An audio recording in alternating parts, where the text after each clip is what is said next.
Very good morning, one and all. Here is my case study video related to Dr. Faustus, and here I am going to discuss some important themes in Dr. Faustus. So the very first theme I am going to discuss is about man's limitation and potential.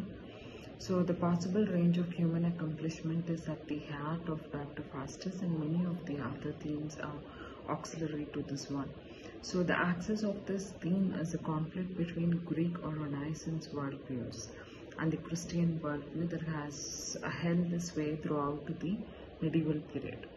So an European emerged from the Middle Ages.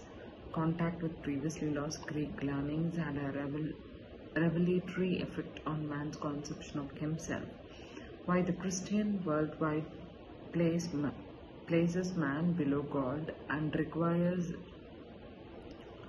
obedience to him. The Greek worldview places man at the center of the universe.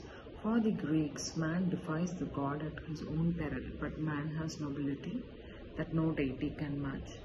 So, Dr. Faustus, as a scholar and lover of beauty, cherishes a lot of human limitations. He seeks to achieve godhood himself. So, in one part of the drama, he was very much interested to choose necromancy. Why? Because he really wanted to rule the whole world. And so he leaves behind the Christian conceptions of human limitations. Though he fancies himself to be the seeker of Greek greatness, we see quickly that he is not up to the task.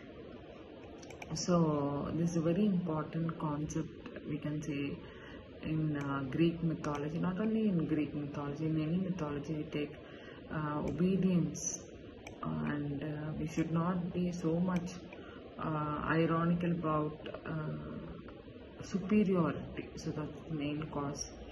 So next theme will be pride and sin. So within the Christian framework, pride is a lethal motivation because it makes the sinner forget his fallen state. For Christians, men are fallen since birth because they carry with them the taint of original sin. A man made haughty with pride forgets. So Faustus' first great sin is pride. So he does not stop there, reflecting the Christian view. Pride gives rise to all of the other sins. So Faustus moves quickly from pride to all other sins, becoming increasingly petty and low. And next theme is like valuing knowledge over wisdom. So this is very important concept even for us. Faustus has thirst for knowledge, but he seems to be unable to acquire wisdom. Faustus' thirst for knowledge is impressive, but it is overshadowed. Why? Because his complete inability to understand certain truths. Because of his weakness, Faustus cannot use his knowledge to make himself better or his world. He ends his life with a head full of facts and vital understanding gained too late to save him.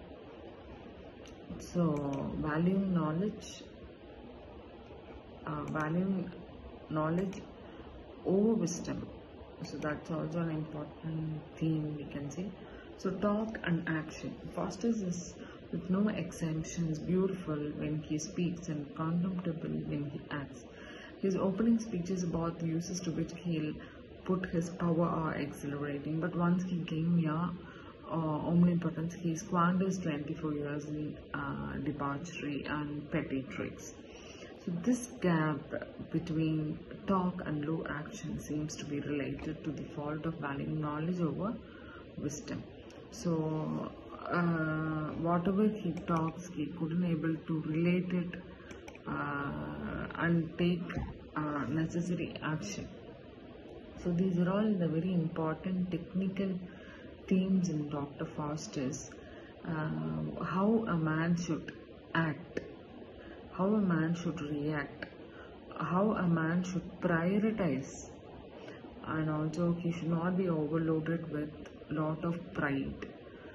Even though he is a knowledgeable person, even though he is a doctor, he has completed doctorate in theology, he should have some humbleness, gentleness, and he should not be overrated with pride. So that's the important theme we can see here in Dr. Faustus. Thank you.